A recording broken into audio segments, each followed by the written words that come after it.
السلام عليكم، مرحبا بكم من جديد في قناة زينب كيتشن. في هذا الفيديو راح نقدم لكم وصفة سهلة وناجحة لمربى البرتقال.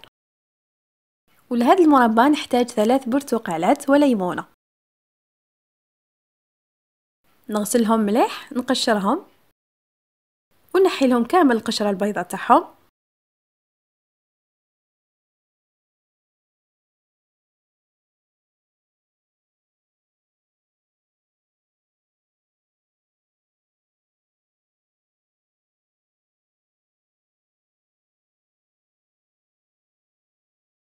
نقطعهم مربعات أو تقطيع عشوائي.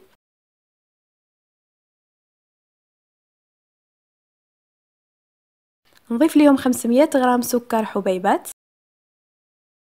نخلطهم مع بعض حتى يدخل فيهم السكر.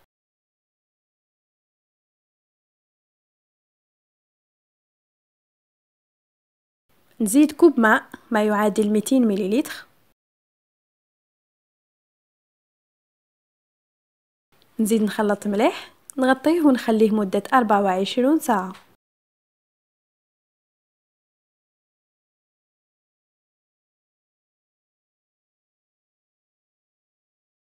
نفرغه في طنجرة،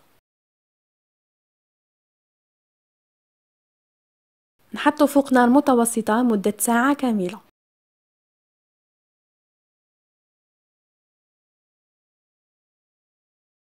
بعد مرور ساعة نتحصل على هذا القوام.